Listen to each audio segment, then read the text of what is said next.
La Unión Soviética, el gigante socialista que nació tras la Revolución Rusa de 1917.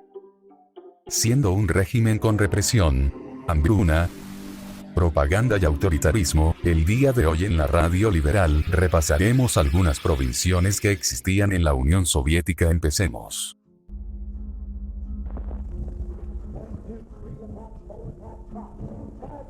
Para empezar con esto de la censura en la Unión Soviética decidí empezar con lo menos grave entre comillas, y sería la censura de la música occidental o de países capitalistas. No se trató de una prohibición única, sino de un sistema que evolucionó durante más de 7 décadas de opresión hacia la música con represión absoluta.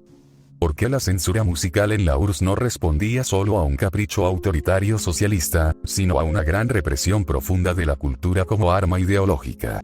Según Lenin, el arte debía ser guiado sistemáticamente para formar al nuevo hombre soviético. Después de la muerte de Lenin, el régimen consideraba la música occidental, especialmente el jazz, el rock and roll y sus derivados, como portadora de valores burgueses incompatibles con el socialismo. Esto parecía una batalla del individualismo contra colectivismo. La música occidental celebraba la expresión personal y el deseo individual. El jazz y el rock promovían el placer, el baile libre y una actitud de disfrute que contrastaba con la ética del trabajo y la disciplina proletaria, prácticamente una estupidez de los líderes soviéticos, subversión política. Cualquier producto cultural de los países capitalistas era sospechoso de ser imperialismo cultural diseñado para corromper a la juventud soviética. Supuestamente, las autoridades veían en estas músicas una promoción del sexo, la violencia y comportamientos antisociales. Era Stalin. La Gran Represión, 1927-1953, Stalin consolidó un estado aislacionista que rechazaba la cultura occidental. El partido fundó la Unión de Compositores Soviéticos, CKCSP, controlada directamente por el Ministerio de Cultura. A partir de entonces, toda música debía ser aprobada antes de su publicación. Stalin aplicó el realismo socialista a la música. Debía ser comprensible para el obrero común, glorificar al proletariado y reflejar la grandeza del régimen. Tras la Segunda Guerra Mundial, Stalin nombró a Andrei Zhdanov para liderar esta nueva purga cultural. El zdanovismo significó la prohibición explícita del jazz, considerado música histérica y convulsa que envenenaba la conciencia de las masas. Luego llegó la ilegalización de instrumentos asociados al jazz, como los saxofones, y la prohibición de tocar la batería con demasiado ritmo. El arresto y envío a campos de trabajo o exilio de músicos de jazz en Siberia para reeducación existían. La propaganda estatal caricaturizaba el jazz con dibujos que mostraban orquestas con cabras, burlándose de su supuesta falta de melodía y arte. Поэтому никаких искусственных привнесений сюда уже не надо. Панк настолько же органично сливается с русской действительностью, что то, что вот ты взял гитару и ударил по струнам, это уже панк-рок. Только понимаешь, там надо аппарат какой-то. Положить его в сумке, а мы вас проведем как наши друзья. Закулисы, и все. Ну там, знаешь, как шаров, как людей. Я написано. Съемки про то, что вы там музыкантские, все, вообще ничего не будет. Пройдете спокойно. Понимаешь, а когда начался концерт, то остановить его очень сложно. И если даже что-то и будет, то, ну, по крайней мере, никто вас не отберет, ничего не сделает. Ну, естественно, никто ничего не Здесь сделает. надо действовать вот таким же способом, как они действуют, но просто нахальственно. Quería empezar esta segunda parte del video con algo tan importante como la religión, porque si se lo preguntan, sí, la religión y los creyentes eran perseguidos en la Unión Soviética. Pero empecemos por Marx y su opinión de la religión. Para Marx, la religión era una herramienta de control social. Las clases dominantes la utilizaban para justificar el orden establecido y mantener a los trabajadores inconscientes de su explotación. Marx consideraba que la abolición de la religión sería un paso hacia la verdadera felicidad real, pues guiaría a las personas de manera más justa y adecuada por la razón. Luego de decir esto, ahora toca hablar sobre el régimen soviético. La revolución de 1917 transformó radicalmente la relación entre el Estado y la religión en Rusia. El nuevo régimen bolchevique, basado en el materialismo histórico marxista, estableció una política de ateísmo de Estado, al estilo de lo que actualmente es China. Con la separación Iglesia-Estado, la Constitución soviética de 1918, podríamos decir que desde ese momento empezó la persecución religiosa. el inmenso cierre de templos y seminarios en 1929, se promulgó un decreto que fortaleció las restricciones religiosas, como el cierre de templos de religiones abrámicas como el Islam, judaísmo y principalmente el cristianismo ortodoxo. El clero quedó limitado exclusivamente al ejercicio del culto, prohibiéndosele toda otra actividad como la enseñanza o la caridad. Y la gran propaganda ateísta del Estado soviético que organizaba misiones para expulsar las supersticiones religiosas de los campesinos. Un ejemplo, las siguientes imágenes reales de la propaganda soviética.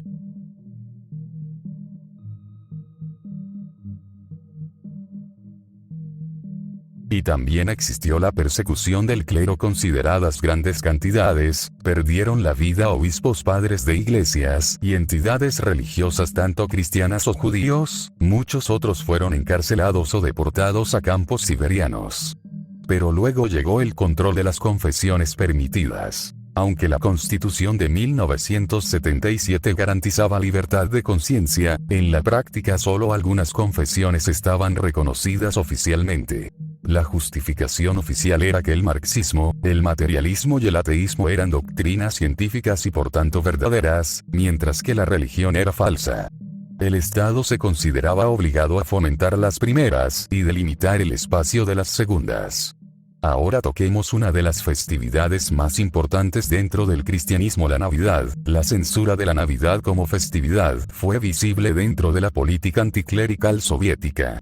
Las autoridades no solo prohibieron la celebración, sino que intentaron sustituirla por festividades laicas. La censura en contra la Navidad con la prohibición total, 1927-1935, en esos años estaba estrictamente prohibido celebrar tanto la Navidad como el Año Nuevo. Los adornos navideños fueron igualmente prohibidos. Días laborables. Los días de Navidad se declararon expresamente laborables, impidiendo cualquier celebración pública. Sustitución de símbolos. La estrella de Belén fue reemplazada por la estrella comunista en el árbol de Navidad. San Nicolás fue sustituido por una figura laica. Y los villancicos tradicionales dieron paso a canciones sobre el comunismo y Lenin. Los comunistas patrullaban las calles por la noche, anotando los nombres de quienes celebraban. Se produjeron detenciones y arrestos, siendo el caso más famoso la Kolyada arrestada de 1972, cuando el KGB detuvo a 19 personas en Kiev y Lviv por cantar villancicos tradicionales, Kolyada. Entre los detenidos estaban intelectuales destacados como el poeta Vasil Stus y el filósofo Yevhen Sverstyuk. La censura religiosa en la URSS no fue simplemente una política de separación iglesia-estado como algunos comunistas quieren hacer creer, sino una cruzada activa contra la religión fundamentada en la interpretación marxista de la fe como obstáculo para la emancipación proletaria. La Navidad, como la festividad cristiana más importante, se convirtió en un símbolo de resistencia cultural para muchos ciudadanos soviéticos. La política soviética logró marginar la religión de la esfera pública, pero no erradicarla. La fe y sus tradiciones sobrevivieron en la clandestinidad y en el ámbito privado, resurgiendo con fuerza tras la caída del régimen en 1991.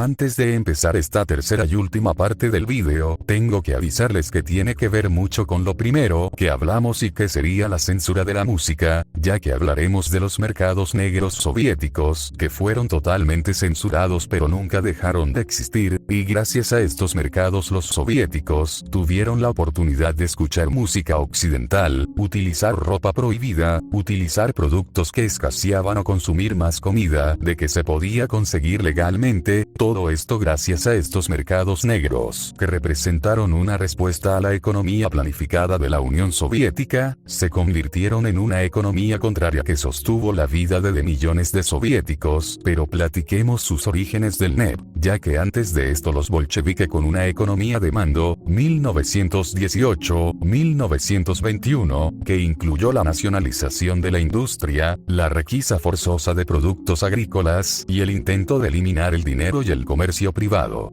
Este modelo provocó un colapso económico severo. Ante el desastre, Lenin reemplazó esta política por la nueva política económica, NEP, en 1921, legalizando el libre comercio y la propiedad privada de pequeños negocios, lo que permitió una recuperación económica. Sin embargo, cuando Stalin consolidó el poder a finales de los años 20, abandonó la NEP e impuso la planificación central total, la colectivización forzada de la agricultura y fábricas.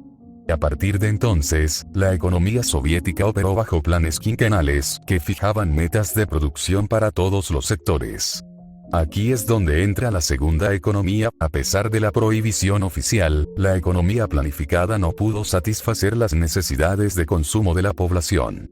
Una enorme segunda economía no planificada creció a niveles bajos junto a la planificada, proporcionando bienes y servicios que los planificadores no lograban ofrecer.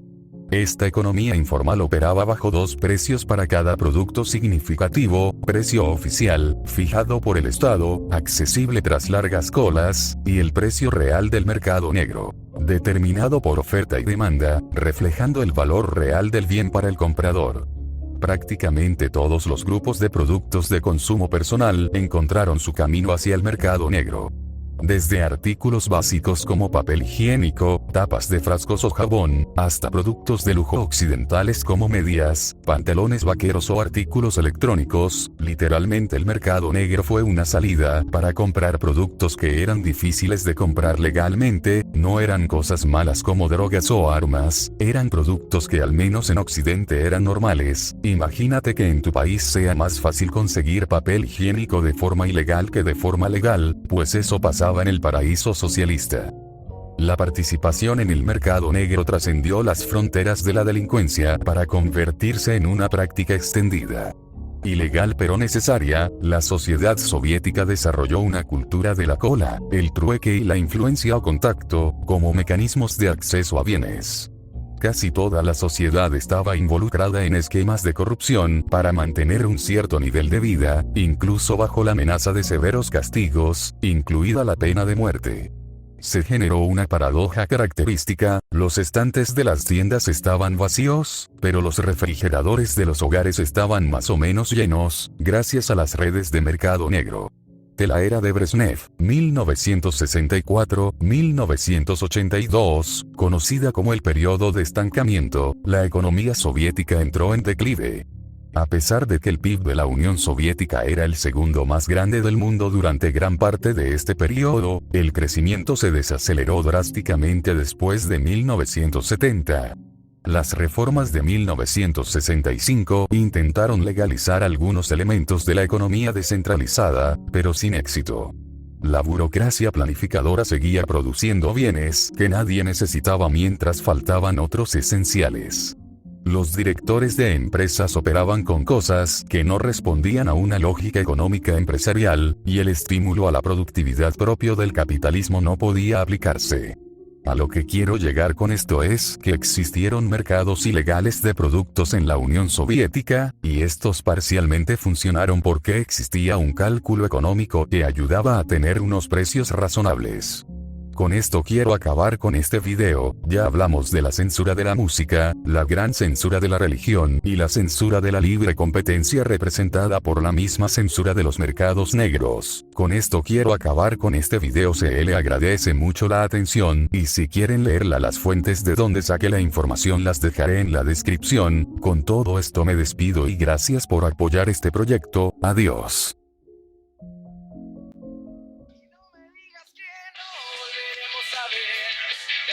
Estrellas otra vez, será difícil encontrarnos otra vez.